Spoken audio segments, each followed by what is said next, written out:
locked in. Look at what we have here, folks. To the only show that matters. The cream of the crop. Duke Loves Rasslin. And there is no one that does it better than your host. I have come here to chew bubblegum and kick ass. The Duke. And I'm all out of bubblegum.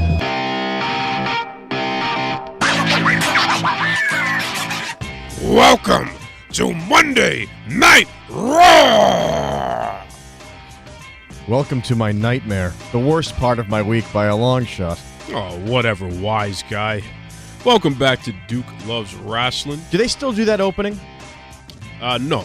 They don't. But that's like the original Monday right, and Night was Raw that Vince doing yeah, that? Yeah, you know that's my good friend your, Vince. Your gurgled Vince is actually pretty close to his strangled from the depths of hell. Don't be disrespectful about my friend. Yeah. Don't be disrespectful about my friend Vince. When you have a friend, then I won't be disrespectful to them. Until Kennedy McMahon is my friend. Yeah. Stop it. In your mind. I'm a little under the weather. In your today. mind's eye. You can hear me. I'm a little congested, folks. So. Oh, good. Can we just end the show then? No, we're not. Please. We've only just begun. That's right. Welcome back to Duke Loves Rasslin. I am the Duke. And yes, I do enjoy quoting my good friend, Vincent Kennedy McMahon. And I'm going to keep on doing it no matter what my illustrious co-host, the Boston Bad Boy, Iron Mike Pelosi, says. Hey, I know you want to get on your little roll here about Vince McMahon and wrestling, but there's a real sporting event happening in Boston, which is where we broadcast from. It's coming up this weekend. So rather than listening to you shoot your mouth off and the nonsense that comes out of it, we're going to go talk to a real expert. And here he is right now, our friend Reed from PugilismCo.com. Whoa, Reed. Fellas, Happy New Year to you. Oh, Happy New Year to you. Same to you. Thank you for jumping in here and saving this show, which was already off to a very rocky start. So let's talk about some real fighting here. In Boston, where we're based, UFC 220 is happening Saturday night. Yes, sir. We got we have the heavyweight championship fight. Stipe Miocic defending his title against Francis Ngannou. Wow. That's going to be a guaranteed slugfest. I'll even go so far as to guarantee a first-round knockout. Now, I don't know who's going to knock who out. Here's the thing. He's a smart man, The our last friend. 4 fights for each of them have ended in the first round. Yes, sir. Yes, sir. I got to say, both of them possess power out of this world. It's going to be an amazing fight. I got to say, I'm most impressed that you were able to pronounce the names of the fighters, because I've been doing some commercials lately for UFC coming to Boston because I work in media, and the pronunciation guides I've been getting, it's been hours trying to get through. Reed got it done perfectly. There's a Russian guy, Koznikov. He's a lightweight, but he's fighting there too. He's doing an appearance, and it took me. I don't even remember his name. It was just all consonants in a row. See, there's some, there's some difficult names, but being a boxing guy, like you get Soviet names, like you said, you get Asian names and African names. I must break you. Yes, sir. But the point is, to me, like, if I'm speaking, I don't want to be disrespectful to the fighter or their fans. Of course. So I at least try or ask, hey, how's your name pronounced? That's the difference between a professional like yourself, Reed, and a ham and egger like the Boston Bad Boy. Like I could call these guys in. Like I'm going to call these guys in and say, hey, I got to record something. Can you tell me what your name is? Sure. Of course, if he told me, I'd remember because the pronunciation. But trying to read it once they write it out phonetically, it's insane. Put some respect on their name, okay? Oh, now listen, Reed. I know you went over the heavyweight fight, but what I really want to see is the light heavyweight championship here, because my man DC Daniel Cormier, he's stepping back in the octagon. He's getting past that whole nonsense Jon Bones Jones, that cheating no good, hopped up on steroids and God knows what else. All right, talk about respect. Here we go. Talk about respecting the fighters. I mentioned the name. Cheater. The guy's a cheater, and my man Cormier does it the right way, so he's back in the ring. Tell us what's going on with Cormier. He's taking on that Vulcan dude. Vulcan Ozdemir. First, before I get into it, let me say, why, John? Why? That's right. Why? That's right. But everything you said, Duke, is on point. Oh God, don't say that. He's a letdown. He's frustrating. He was so close to being like Bruce Lee level type guy. Yes, sir. But you cheated, and all you can give us is it wasn't me. What is this, a Shaggy remix or something? It wasn't me. I mean, give me something, bro. And the way that last fight ended with Cormier, I want to pick Cormier, but has he recovered? That was a brutal high kick that he took right to the head, the mandible, neck area. And, I mean, he should win the fight. Ozdemir is a good striker, not on the level of a prime Jon Jones. His hands are kind of sloppy, kind of wings his punches. He doesn't punch as hard as Anthony Rumble Johnson. So, I mean, Cormier's been in there and competed with better guys, but it'll boil down to how much was taken out of him from that last fight. Are you saying that Cormier potentially is a broken man after losing twice to Jon Bones Jones in the fashion that he has? I mean, he could be, Duke. This man was devastated. If you remember, for one, he didn't remember being knocked out. Yeah. So his corner had to, show him the replay. And then at that point, he was crying like a baby. I couldn't help but feel for the guy. He cried, yeah. And at first I was happy for Bones, but then to know that he cheated was like, man, this is sorry. And you can call it a no contest. You can scratch it from the record. But we all have that video we can go on YouTube and watch. And the guy actually had to take the hit. He had to take the hit. Right. It goes against his record. Hit, and he got knocked out. Exactly. Right. Right. So it's scary. There is some speculation that I want to talk about, which is because Duke wants to talk about wrestling stuff, and I want to talk about real life. And there's speculation that Floyd Money Mayweather may step into a UFC ring and go against Conor McGregor. Are there real odds that this might happen or what? And how is that going to possibly end well for anybody if it does? I will say it will not happen, but thank God. Years ago I was the guy that said McGregor and Floyd would never box each other. True. In this instance, though, Floyd would be it wouldn't end well for him. Boxing is his world. The octagon is McGregor's world. And McGregor, because he lost to him in boxing, would want to make an example of Floyd. And he would definitely do octagon. It. He would do it. I mean, he's 40 years old. He's had no mixed martial arts training. Yeah. It would be a bigger mismatch than the boxing match was. Absolutely. By a long shot. I would not want to see that fight one bit. That would be awful. I would like to see Floyd get beat up, though, but it's not. That's a whole other. That's a whole other thing. We know people would pay money to see that. That's for sure. There. Now, listen. There's speculation that, and they were actually seen in public recently. Triple H and Ronda Rousey having dinner with each other. Oh boy! So it continues to add fuel to the fire that she's at least going to compete at WrestleMania. What are your thoughts on that? I like it. I mean, where there's fuel, there's fire. They're not just dining and posing for pictures for nothing. I think we spoke about this the last time I was on. The MMA thing is kind of not working for her anymore, but yet she's a competitor. She was a legitimate she was a world champion. She was a medalist in the Olympics in judo. So she brings a credible fighting background. You know, teach her a couple moves. She's a pretty decent speaker. I think she'll go over very well in wrestling. Yes, sir. Very well. Duke disagrees with me here, but I can't stand her. Oh, come on. And I don't think that she belongs in wrestling, just like when because to me it smells of a payout. It just smells like, you know what? I've failed at the thing I really want to do, so I guess I'll go to wrestling. And wrestling, I think, to its disservice, is taking the scraps from other industries when they can't hack it in other fights, and they're taking these people in just to try to get – they're willing to give them the quick payout just to grab a little bit of attention. And I just don't think she has any personality at all, never mind what's required for professional wrestling. Now, listen, Duke tells me I'm wrong, but Reed, if you tell me I'm wrong, I maybe would consider it. I'm kind of in the middle. Here's what I'll say. Whoa. I knew it.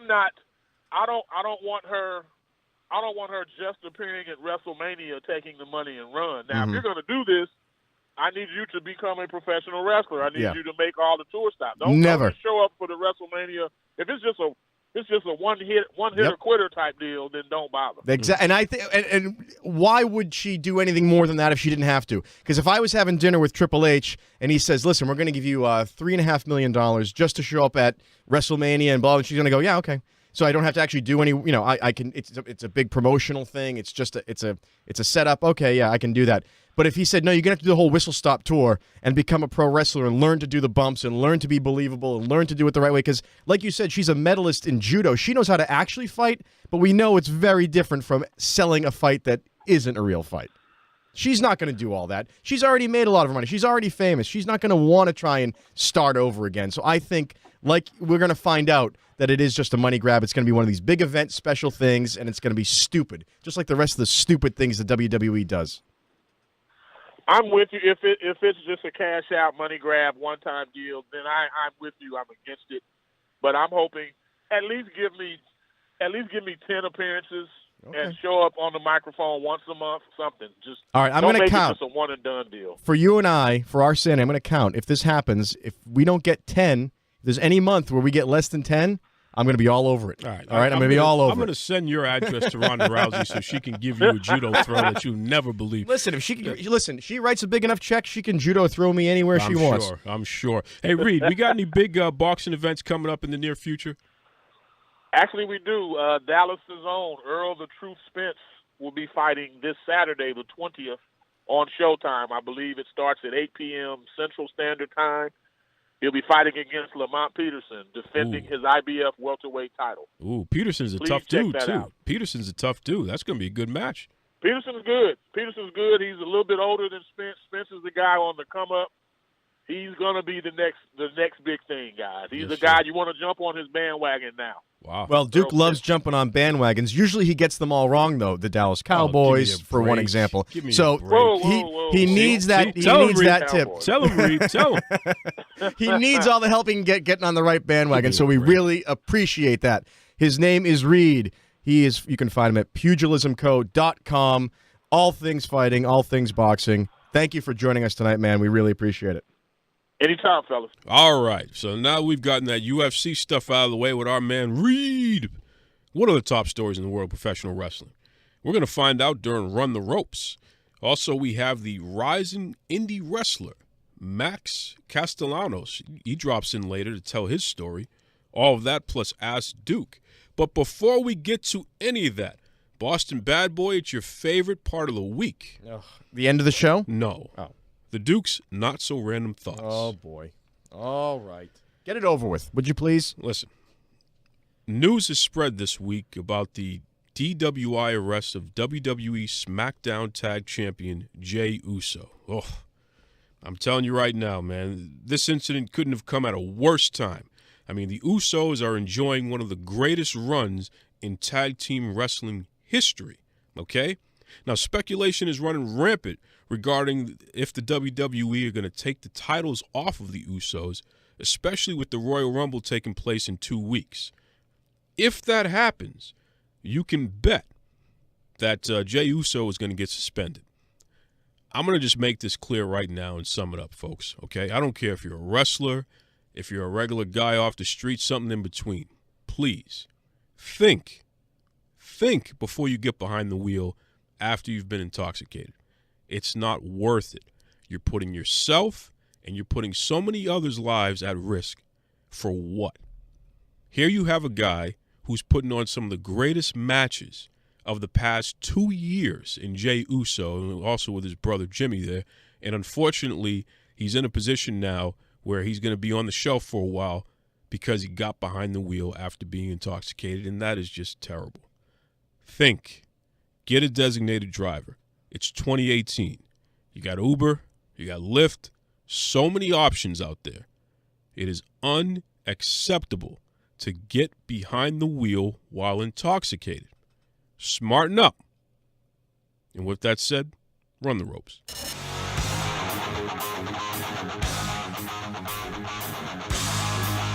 It's time to run the ropes. It's when I educate this knucklehead Boston bad boy on the top 5 stories in the world of professional wrestling. I got to say, I'm a little bit proud of you. At the end of that little rant, you finally started to sound like me a bit, and that's a good thing. Oh, listen, I never want to sound like you. Okay? And one other question. What is the difference between a DWI and a DUI? Is it just terminology?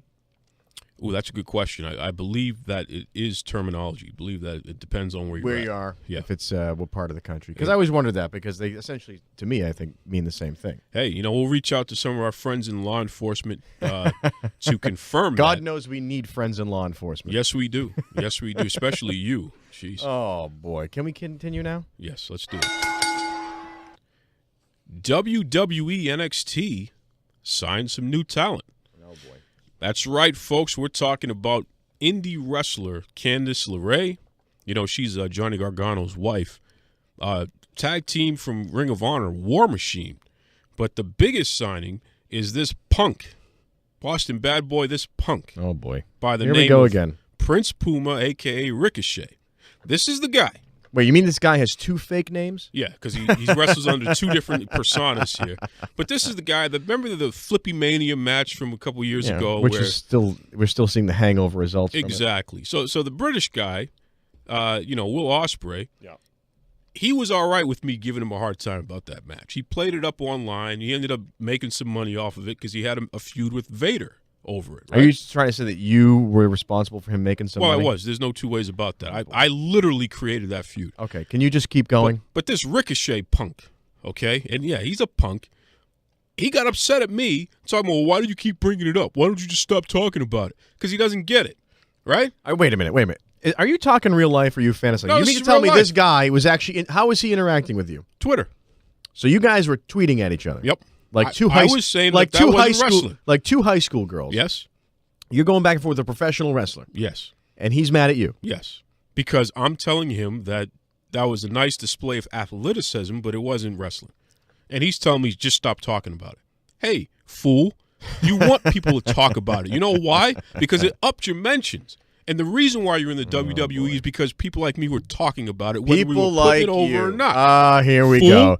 There So, he goes again. Congratulations. Putting himself over. Congratulations. I made you. How about that? You know what you should do? Make your bed. How about that? Sure. That's what you should do. Sure. So listen, in all seriousness, I hope this guy has a long-lasting career because he's taken some crazy risks out there. But he's going to be in the WWE now. They're going to settle him down a little bit, and we'll see what happens. Maybe he'll be the star of 205 Live, okay? He certainly is not going to ever challenge somebody like Braun Strowman or AJ Styles, but, you never know. He might be able to hang with Enzo Amore. This is incredibly boring. Can we move on? Yes, let's do that.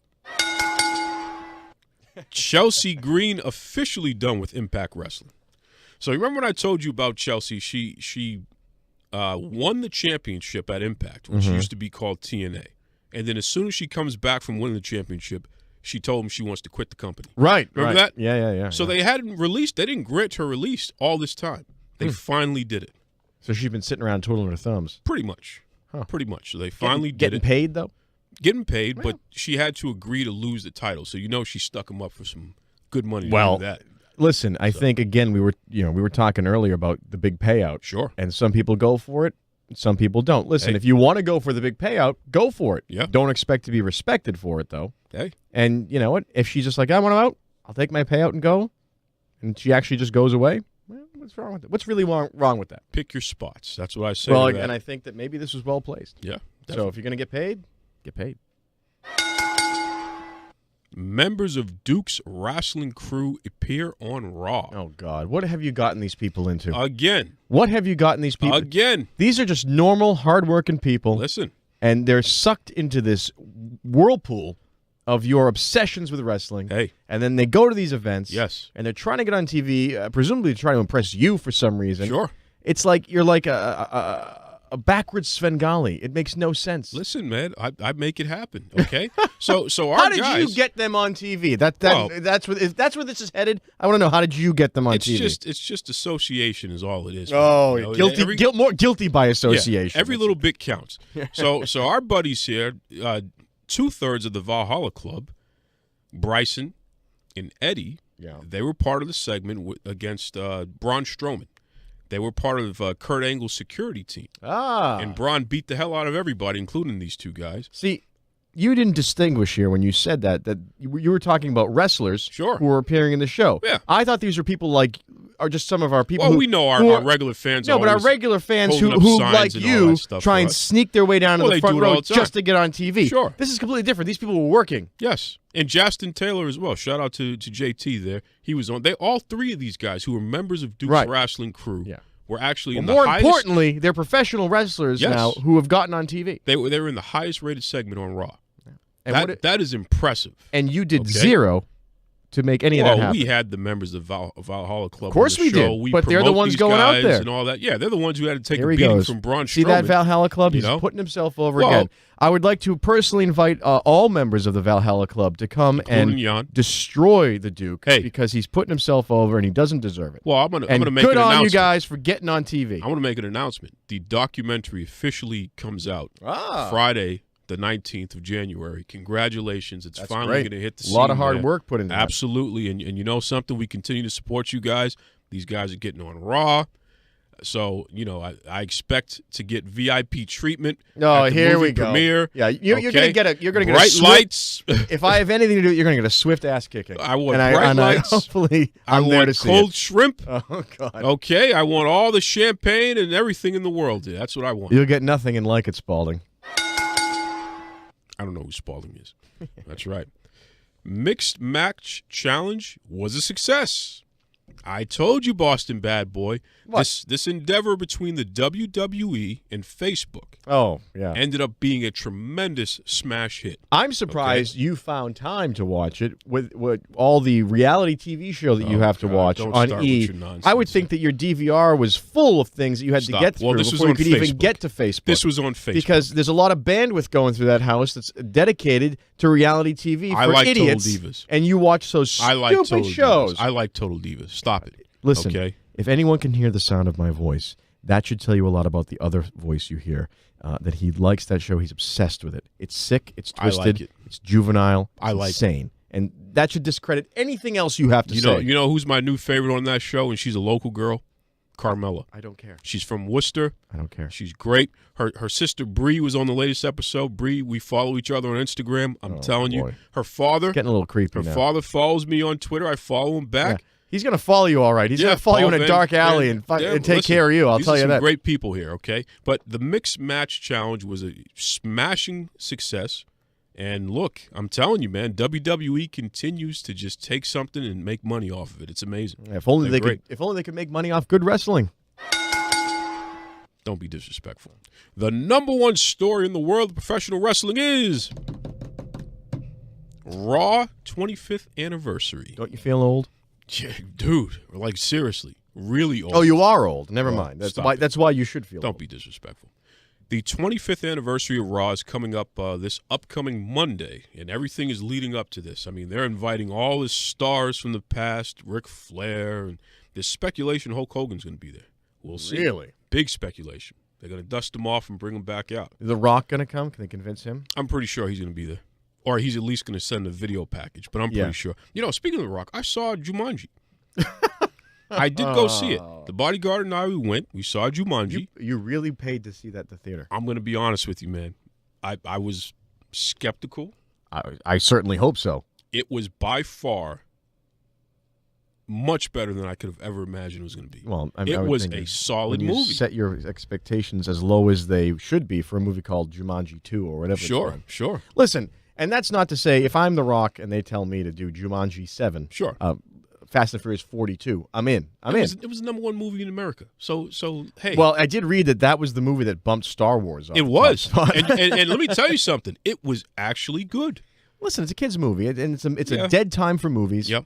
Throw it out there. Who cares? There was a kid in there who was making all this noise in the lobby. Totally this kid was just inoffensive movie. Ridiculous. He was making so much noise. Again, in the lobby. now you sound old again. But hold on. When he got into the movie theater, like when the movie started, quiet as can be. It was great. That's why I wouldn't go to see those. Like some of those Pixar movies are good. Would never go see them in the theater just because I wouldn't want to have to scream at a kid that wasn't my own. Well, I was going to get my money back. I'll just tell you that right now because I didn't show up to that movie to sit there so Junior can just sit there and scream his head off. Again, this is a continuing thread of Duke being the old man. Raw's 25 years old. Yeah. The kid was yelling in the lobby, I want my money back. I don't feel well. I'm not going to put up with this nonsense. I'm bringing my own popcorn and candy. I'm not buying anything there. What do you think? What do you think? I'm an ATM machine? I walked in there with my own Starbucks. They didn't say a word to me. Boy, your bodyguard puts up with a lot. I walked in with my Starbucks. They didn't even look at me. They just let it go. I wouldn't even begin to look at you. They said, you know what? Not this guy. Which I agree. Not this guy. I agree. But listen, Raw 25, congratulations. 25 years being the longest running episodic TV show in the world. Wait, longer than The Simpsons? Yeah. Episodic They just keep going. They don't have real seasons. They're I see what you're saying. It's like, yeah. Wait a minute. They're long. So wouldn't a soap opera be episodic? Soap operas don't repeat. I'm telling you right now. I think we might. They are the longest running. Is it because they're scripted? So the longest running right now. There's nothing on TV that's been doing this longer than Raw. I'm going to look that up. Okay. Because I don't trust anything you say. Never mind factual type stuff. Vince McMahon, my good friend, just send the guys after this. I mean, hasn't General Hospital been on since like the 70s? I don't even think that's on anymore, but maybe it is. Who knows? But Raw has him beat. I'm just telling you.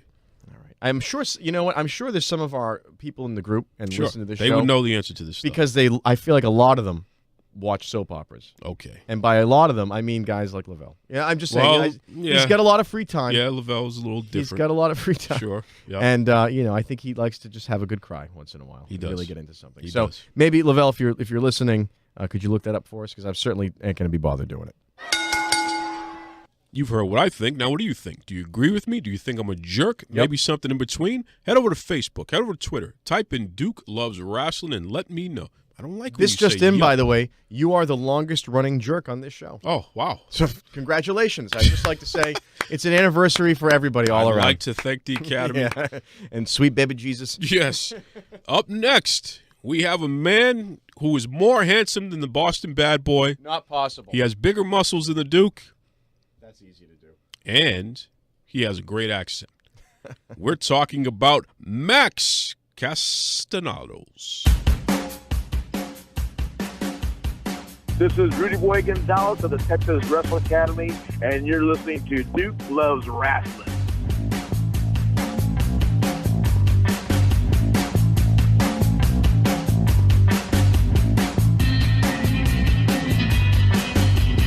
This is Max Castellanos coming to you here at Duke Loves Wrestling, making an impact everywhere I go. But if you don't understand quite so much, I can translate it for you. Mi nombre es Max Castellanos, el atleta que viene con todo lo que da y hacer una diferencia en el mundo de la lucha libre. Because you can cheer all you want, you can boo all you need, but Max Castellanos will rise up to the top and succeed. Woo. Wow. I like that. You see that? We went bilingual on you. Well, I like that Max speaks the language of love. He does. And I like Castellanos. See? It's like a telenovela tonight on Duke Loves Rasslin. But you know There you go. There you go. You know what the problem is, though? A lot of guys are going to take some issue with Max doing this language of love business because their girls are going to like this stuff. Oh, absolutely. No woman I know is listening to this interview. I'll tell you that. Well, yeah. I can't handle that kind of heat. No, please. You're not going to steal our women from us there, Max. Jeez. Hey, brother. I'm fighting with all the ones over here in San Antonio, so you can keep the ones over there for right now. Wow. Wow. So Duke's going to talk to you about all kinds of wrestling nerd stuff, but I do my research, and I know you've competed for the National Physique Committee and continue to be a personal trainer. So I want you to tell me, because I'm a guy that's looking to shed a few, what are you going to do? Not just bodybuilding, but just regarding, everyday diet. If you just want to be a normal, good-looking dude, you may not speak the language of love, but what can I do to improve, my standing? So pretty much everybody, every time they look at a diet or a training plan, people kind of see, the negatives of it as far as, I can't eat this, I can't do this, I can't. For me is trying to live the lifestyle, but at the same time have fun with it. So that's where my job comes into play as being as a personal trainer since 2012 for Gold's Gym, is I get all types of people, people up in their 60s, mid-30s, young kids, basketball players, amateur wrestlers. I've trained all kinds of people.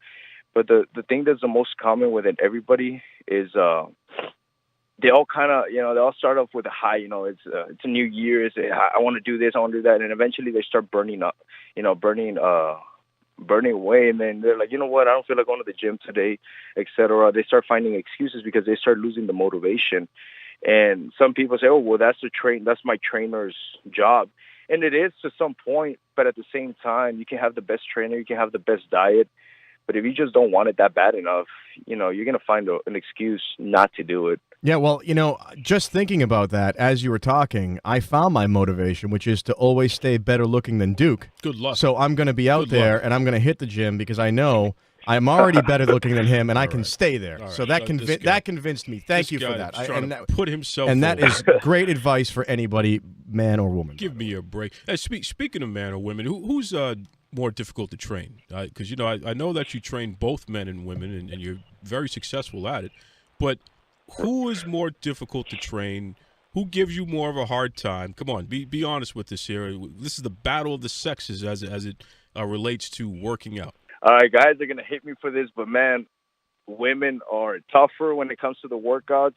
Maybe there's an exception of one or two guys that I've had in the past that, they've stuck with me. But, 9 times out of 10 is women. Well, that settles that. Max, tell us about, because you're a pretty motivated guy. That's very clear in everything that you say, which naturally I'm sure you're a heel in wrestling because most people are just not as motivated as you are. You had a mentor in bodybuilding. Tell us about your mentor and the person that really got you on this path. The reason I started working out was because I was going through a tough time. My parents were splitting up, and my only escape was wrestling. And I always saw these guys larger than life. I'm like, man, one day I want to have a physique, that stand out when you walk into a place that people turn around. And it's not being full of yourself, but it's just that attention that, anybody who works out or who's a bodybuilder kind of relate to what I'm saying right now. So I'm like, you know what? I need to find somebody or something that, can teach me the right way stuff. And I came across this guy by the name of Greg Plitt. One of his videos, not so much the gym, but more about life and your mindset as far as towards your goal and stuff. And I could relate a lot to the guy, everything he says. So I joined his website. It was about $8 a month they would charge you. And he had maybe about 200 workout videos, 100 videos on nutrition, supplementation, all this kinds of stuff. So I just started going through the website and learning so much. I'm like, this is just like my dad, man. Like, I can relate so much to this guy. And I'm like, one day I want to have the privilege to meet him. So I had the privilege to meet him in 2013 in Houston, Texas. And he just had this charisma. He just had this energy around him. And I went up to him, I shook his hand. I'm like, man, you have no idea the privilege it is to meet you, this and that. So we ended up talking for like an hour. And honestly, that was hands down one of the best conversations I've had in my life with anybody. Tragically, he passed away on January 17th of 2015. When that happened, man, that it hit me hard because, like I said, this was a dude that kind of got me starting to working out. And I came across his last video blog that he did, and it talked about death. How ironic, his last video blog was about death. And he says, we all live life thinking and expecting that every day is, given to us, that tomorrow is promised. But in reality, we're here for a very short time, and we have to make the best out of the time we got, leave a legacy behind for others to follow, and be an inspiration for others, do the impossible, do what people say is not possible, challenge the critics. If you got a goal, you got 2 arms, 2 legs, a beating heart, what else do you need? So after that, I was like, you know what? I'm like, I feel that it's time. I want to pursue professional wrestling. I know it's the right time. I want to go for it. And that was it, man. That's the role he played in my life. So you find your mentor, you get on this path, you have this moment when you lose your mentor and you get a little unsettled and you say, you know what, no, I'm going to recommit and I want to go forward with wrestling. And this bodybuilding experience puts you on the radar for NXT, and you get a tryout for these guys, right?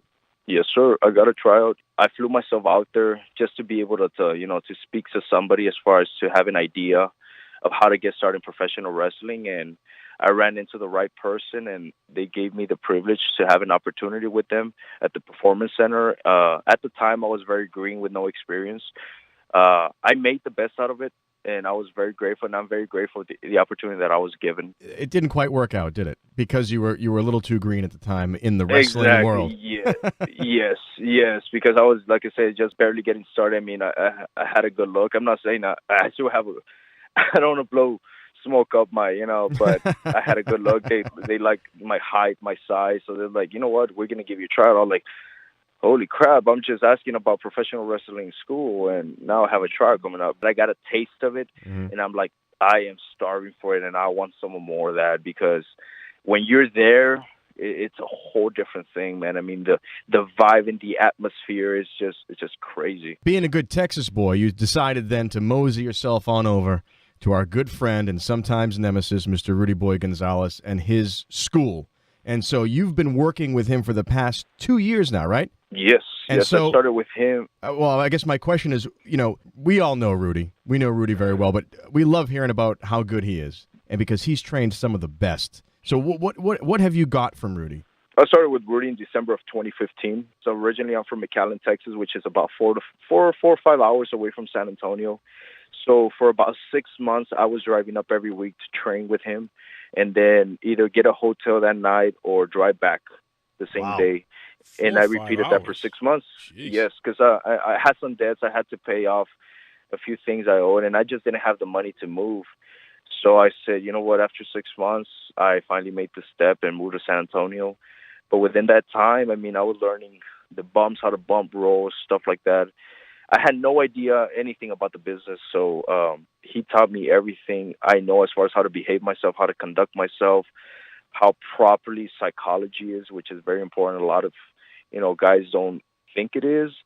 Working on your promos, working on your look, investing in yourself, which is very important, not just in ring gear, but in overall and everything, making the trips to the shows and stuff like that. I'm still learning. I know I'm going to learn every single day as life goes on. I wouldn't change it for anything, I'm very grateful for the opportunity, because it's a privilege to be able to step foot in the ring every single day. Yeah, those are wise words, especially to any other aspiring young wrestler coming up. And I hope they listen to those words of, doing the hard work and understanding that that's part of the process. Getting there is half the fun when it comes to this. So you've got to be in love with all of the work. So let me ask you a question here, Max, just because you've really hit us with some great inspirational stuff here. If WWE NXT, Lucha Underground, Ring of Honor, if one of these major companies here reaches out to you and gives you another tryout, are you ready? Are you ready to show what you have? Here we are 2 years later now, and you've been training with top trainers in the world. Are you ready to show what you have to offer the business? To answer your question, I have never felt so secure and assured of something as far as in the position I am now, as far as being ready. Good stuff. Good stuff. Listen, if fans want to reach out to you because they want to support you, what's the best way that fans can reach you there, Max? It would be Facebook or Instagram, Max Castellanos 80, MaxCastellanos.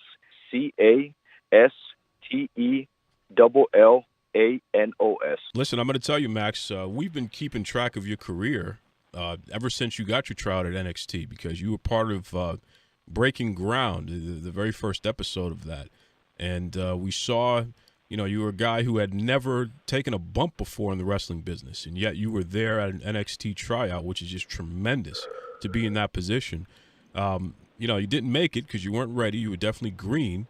But they told you to continue to work on your craft, and we'll see what happens in the future. And to your credit, instead of giving up, you reached out to one of the top trainers in the world, and for the past 2 years, you've been busting your butt out there, and we've been keeping track. So I just want to tell you, man, proud of you, and keep reaching for the stars, because, that's the way it is. Very motivational, and keep it up. Appreciate that. Thank you. Next, we have more of your listener-submitted content. But before we get to any of that, it's my least favorite part of the show. Oh, really? It's time for the Boston Bad Boy Rant. Well, the only thing worse than listening to you whinge on for an hour every week is something that's been getting under my skin a lot lately. And that is something that I think doesn't really exist in other worlds, but I guess it kind of does. And you'll understand once I get there. The term smart mark comes to mind. And I didn't realize there was a term for this, but that's what they're called. People who, and you've seen this, you out there listening, the people who think they're better than you in fandom. The people who think they're a bigger Star Wars fan than you. People who think that they know more about Pokemon than you do, and they were in on it first, so they've got some inside knowledge. They reference it. This is like hipsters with music, okay? There's nothing more obnoxious than, I was into them when they were cool, and now that they have a hit record and are actually making money, now you shouldn't listen to them anymore. And it's such BS, and it's directly relatable to wrestling, because you've got these people who are fans of a wrestler, and they still call them by whatever their real name is, not their gimmick name, or an old gimmick name when they were in the indies. And it makes no sense. It's the same thing as saying, you know what, I was into them when they were cool, but now that they're mainstream, I'm over it. And, I was in, you know what, This is how they're making their money. Okay? So nobody cares that for instance, Sasha Banks, when she was in the New England Indies like almost a decade ago, was Mercedes KV, okay? She's in the WWE now, and her name is Sasha Banks. Any idiot can go to Wikipedia and find out that information, so please shut up. And again, do you want to support this person or not? Because if you're going to support them, you're going to buy the record when they're actually making money. You're happy that your band is on the radio. You don't turn around and call them a sellout, because that's essentially what you're doing. You're not only saying you're better than the stupid other fans, you're saying you're better than that wrestler. That you're over it, okay? And I'm over it. Stop acting like a subhuman. I'm having a good show, almost. And this stuff it's just ridiculous. Stop calling Hideo Kenta. Stop calling Kevin Owens Kevin Steen. You're not cool, because I'm going to call you what you are. Subhuman. Don't be a subhuman. That's it. I'm done. Hey everybody, this is Rudy Russo, and you're listening to Duke Loves Rasslin. How do you like them, Montana?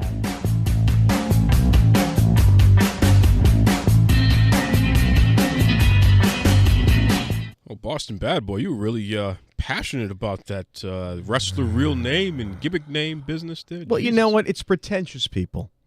And again, they're everywhere. They're everywhere. Like, again, music is a huge thing. Sure. I was a fan of, I don't know, name any band. I was a fan of the White Stripes. I was a fan of Jack White and the White Stripes back in the day. But now that Jack White has a #1 record, well, you know what? The guy's making money. Yeah. Now you're mad at him for making money? Can you imagine? This is what it is. In this country, the only thing we love more than somebody's epic rise to stardom is when the rug gets pulled out from underneath them. That's it. That's miserable people. That's what that is. You know? Welcome to America in 2018. Sure. And it's been brewing for a long time. But we don't have time for that tonight. Can we get this show on the road, please? Sure.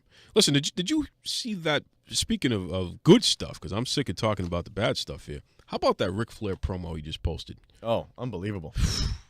I got to say, it was a little shocking to see our boy Rick, right? Yeah. And when I just saw the still image. But you listen to it, if you close your eyes. Oh, man. Same guy. The same guy. But it took a lot out of him, man. That's sickness. I haven't seen something super, that wasn't sort of a purposeful shot. That's sort of off the cuff. Sure. And I kind of felt bad, but you know what? He's out there. He's still got all that energy, man. He's still traveling, still doing his thing. And I love how the idea, like, they were ready to go to dinner or something, and he's like, no, stop. Yeah. He's at the front door. The front door of the house is open. And he goes, wait. I got to do, get the phone. I got to do a promo right now. That's right. I got to cut. It's in my blood. You know that's what he does. I got to cut it. You know that's what he does. And whoever he's with is like, oh, Rick, can we just, we have reservations. We're supposed to be going to Applebee's. No. Spilt liquor. I got to do it over again. I got to do it over again. That's it. Yeah, and he really went for it. I'm telling you, I love it. I'm going to post the link on our Facebook page, Duke Loves Rasslin there, link of Ric Flair's latest promo where he literally does an updated version of Spilt Liquor. Yeah. It's hilarious, folks. Well, again, you got to know your brand. That's it. That's it. And stick to it. And that line is so usable in so many different ways. Yeah, I spent more money on Spilt Liquor than you made last year. Yeah. What do you And then he went on to say, yeah, more money than you've ever made. All of you. All of you. He says all of you. Oh, you can't beat that. You Wow. can't beat it. You know, it's funny, too. There's a song out, Ric Flair Drip, and it's climbing up the charts. You got these rappers, man, that they just can't get enough of Ric Flair. I feel like if you have the Ric Flair Drip, you can get penicillin for that. Well, that's a good point. Let's hope we never get that, because that could be a problem. Well, based on the stories from back in the day, I'm sure that was going on. Hey, listen, I don't know. Be safe out there. Yes, please. Please. All right, what do you got for Ask Duke? Well, you know what? I'm had a good laugh there with Rick. We're not going to do Ask Duke, because I want to be in a good mood. Who's in charge? What do you mean? Why are you asking who's in charge? You know who's in charge. The boss is in charge. Here we go. You're not Bruce Springsteen, please. I'm Bruce Springsteen, and I'm in charge. I'm going to talk about what I want to talk about. Oh, my Once Buddha. again. Oh, See, my Buddha. You open the door, you give me a rant, and that's what happens. Here we go. That's what happens. You better prepare yourself. So, it's an interesting time in the WWE, if I look at it from the lens which I look through, and which is the all-knowing lens. The foggy lens. The all-knowing. I'm like the Eye of Mordor. I see all. So, specifically SmackDown Live. This week, Bobby Roode, a.k.a. Glorious, won the U.S. Championship. Am I correct? Congratulations, Glorious. That's a good point. That's on top of AJ Styles being the WWE World Champion. Yep. So here I am thinking, what do these guys have in common? They're both major stars for TNA, right?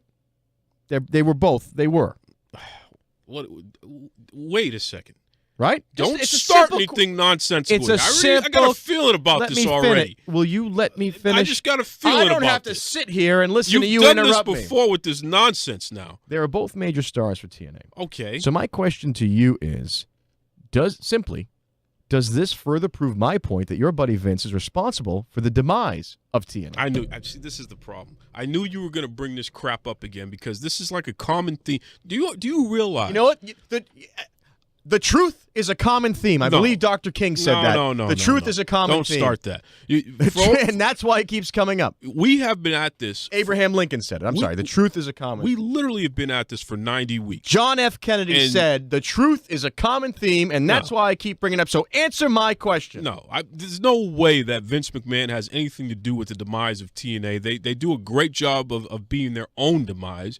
And, hey, if he can find talent and put them in a position where they can be more successful on the stage that he offers them, that's not his fault. It's convenient to have a stage ready to go when you burn down the other one. Oh, my goodness. Isn't it? Stop it. When you take and you disassemble the stage, then the wood finds its way across to your Stop stage, it and right now you now. have a nice, big, shiny stage. Stop it. All right? Follow me here, though, because I like to back up my research, my thoughts with well-thought-out research and fact. AJ Styles, Samoa Joe, and Bobby Roode, arguably the biggest homegrown TNA stars. So how is it that the WWE manages to get them all three of them, now prominent roles? We know that the WWE is in their most profitable years recently, and most profitable of their existence, really, if we're going to be honest. And these three guys are part of the reason. So you have a trifecta that mysteriously was part of another company that was doing okay. Now is part of another company doing even better. It seems to me the fix is in. That's what it seems like. No. And there's no way you can tell me otherwise. No, it just... You have a combination that works, and you bring them over, and suddenly the combination works. Turns out the combination worked over there if you didn't pull the rug out. Listen, if you didn't sabotage it, Vince McMahon. TNA, stop it, okay? Stop accusing Vince McMahon of things that number one, you can't prove, and number two, are just flat out not true. Vince McMahon probably doesn't even know what the heck TNA is, okay? He doesn't have time to watch anything other than his programming. You know what? He's like, if you guys are anything alike, he's watching a lot of reality TV too, except it's the reality TV in his mind. And like you, he is not in touch with actual reality. However, he knows what he's doing when it comes to sabotaging his enemies and making his own brand better. So if he has to do the research and watch, if he's backstage watching his own during live shows, he's definitely checking out what the other companies are doing. Don't give me that BS that he doesn't know about opposition research. You know, this is the reason why some of the guests who agreed to come on this show have had to pull back. Okay? Oh, really? No, I'm going to say something here. Yeah, okay. I'm going to say something here. Yeah. All right? No, I'm sick of this. Listen, I was hanging out with my good friend last month, Conrad Thompson. Oh, please. And his co-host and partner, Bruce Pritchard. Okay? Hang on, let me get my umbrella here for the name dropping that's happening. I need that protection. We had a good time. We took pictures. We had laughs. The bodyguard. What are you, French all of a sudden? Yeah. All this wee? Well, here's the thing. I said to Bruce, Bruce, Tony Schiavone was on the show. Conrad was on the show. It's your turn. And he said, yeah, I'm in. Let me know. So I reach out to Bruce, and I say, hey, man, it's time. Come on the show. I want you to open 2018 on the Duke Loves Rasslin podcast. And you know what he said to me? I'd love to know what he said. He said, Duke, I love you, man, but Vince invited me to Raw's 25th anniversary. This is the first time I'm going to be back in the company in over 5 years. And you're going to hold it against this guy now. And he said, Vince is not allowing me to come on your show until the Boston Bad Boy publicly apologizes for all the things that he said about Vince. Okay? Bruce Pritchard will not come on the show until you apologize. You know what it is? I think Bruce Pritchard's just scared because I'm the best heel he's ever seen. And with that, we're out of here. Mr. Tony Schiavone, and we're desperately out of time on Duke Loves Rasslin. Thank you To my man Sean Reed I of thought you were thanking me PugilismCo. for another show. show. I'll never thank you. Also, Max Castellanos. Watch out for this guy. He's going to be the man. Head over to Facebook. Head over to Twitter. Type in Duke Loves Rasslin. Let us know what you think of the show. Duke's Wrestling crew and everybody. We got to get out of here. I'll let you know what I think of all of you. You're How about going that? to apologize to my friend Vincent Kennedy McMahon. I'm going to tell you that right now. Listen, if you could ever get him on the phone, I would do it, but I know that's I will.